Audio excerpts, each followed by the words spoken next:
കേന്ദ്ര സർക്കാരിന്റെ തൊഴിലാളി കർഷക വിരുദ്ധ നടപടികൾക്കെതിരായ രാജ്യവ്യാപക ജയിൽ നിറയ്ക്കൽ സമരമാണ് ഇന്ന് ഇന്ത്യ കാണാൻ പോകുന്ന ഏറ്റവും വലിയ സമരമായിരിക്കും അത്. ഇപ്പോൾ പത്തനംതിട്ടയിൽ നിന്ന് വിവരങ്ങളുമായി സുജു ടി ബാബു കൂടി ചേരുന്നുണ്ട്. Suju, good morning.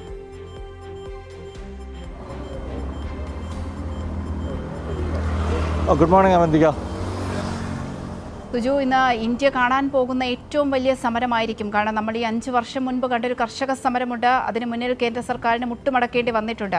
അതുപോലെ ഈ 5 വർഷത്തിന് ശേഷം ഇന്ത്യ കാണാൻ പോകുന്ന ഒരു വലിയ സമരമായിരിക്കും. ഇതിനു മുൻപ് നമ്മൾ ഈ ജന്തർ മന്ദിറിൽ നടന്ന വിദ്യാർത്ഥി പ്രക്ഷോഭം ഒക്കെ കണ്ടതാണ്.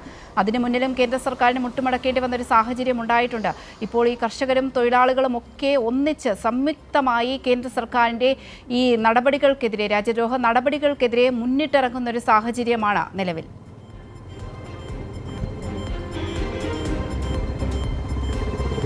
തീർച്ചയായിട്ടും അവന്തിക, അങ്ങനെ തന്നെയാണ് കാര്യങ്ങൾ. ഇത്തവണ ഈ പ്രക്ഷോഭത്തിൻ്റെ ശക്തി വർദ്ധിക്കും. നവംബറോടുകൂടി തന്നെ കർഷക സംഘടനത്തിൽ ദേശീയ തലത്തിൽ സമരം ശക്തമാക്കാനാണ് തീരുമാനിച്ചിരിക്കുന്നത്. അതിൻ്റെ മുന്നോടിയായിട്ടാണ് ഇന്ന് രാജ്യവ്യാപകമായി ജയിൽ നിറയ്ക്കൽ സമരം നടത്തുന്നത്. പത്തനംതിട്ട ജില്ലാ കേന്ദ്രത്തിൽ ഹെഡ് പോസ്റ്റ് ഓഫീസിന് മുമ്പിലാണ് ഇന്ന് തൊഴിലാളികളും അതുപോലെ കർഷകരുടെയും നേതൃത്വത്തിൽ ഈ ഉപരോധ സമരം സംഘടിപ്പിക്കുന്നത്. പുലർച്ചെ തന്നെ നൂറുകണക്കിന് തൊഴിലാളികൾ ഇവിടേക്ക് ഒഴുകിയെത്തുകയും ഇപ്പോൾ ഈ ഹെഡ് പോസ്റ്റ് ഓഫീസിൻ്റെ എല്ലാ ഗേറ്റിൻ്റെയും മുമ്പിൽ അവർ ഉപരോധം ആരംഭിക്കുകയും ചെയ്തിരിക്കുകയാണ്. കർഷക സമരം അവന്തിക സൂചിപ്പിച്ച പോലെ തന്നെ കർഷക സമരത്തിൻ്റെ മാതൃകയിൽ നവംബറോടെ അതിതീവ്രമായ സമരത്തിലേക്ക് കടക്കുകയാണ്. അതിന് മുന്നോടിയാണ് ഇന്ന് രാജ്യവ്യാപകമായി നടക്കുന്ന ഈ സമരം. കേരളത്തിലേക്ക് എത്തുമ്പോൾ ഇന്ന് ഈ സമരം നടത്തുമ്പോൾ വളരെ രാഷ്ട്രീയ പ്രാധാന്യം കൂടിയുണ്ട്. മുമ്പ് തൊഴിലാളികൾ നടത്തിയ പണിമുടക്കുൾപ്പെടെ നടത്തുമ്പോൾ കേരളത്തിൻ്റെ പ്രസക്തി എന്ത് എന്ന് ചോദിച്ച ചുരുക്കം ചില ആളുകളെങ്കിലും ഉണ്ട്. എന്നാൽ കൊറോണ ഹെൽത്തിലെ കൂട്ടപ്പിരിച്ചുവിടൽ ഉൾപ്പെടെ നമ്മുടെ മുമ്പിലുണ്ട്.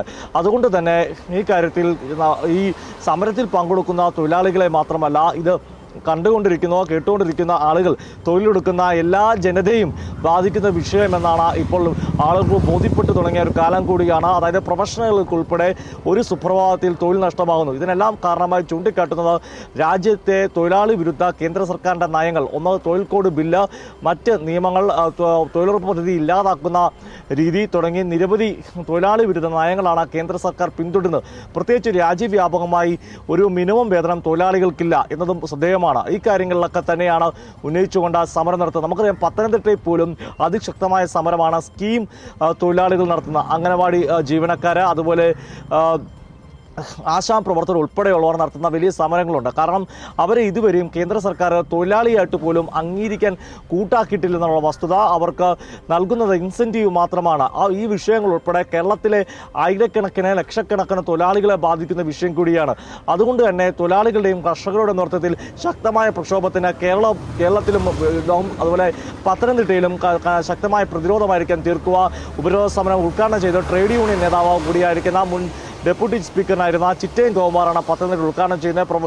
ഈ സമരത്തിൽ ആയിരക്കണക്കിന് സമര വോളണ്ടിയർമാർ ഈ പോസ്റ്റ് ഓഫീസിൻ്റെ എല്ലാ ഗേറ്റിനും ചുറ്റുമായി അണിനിരക്കും അവന്തിക.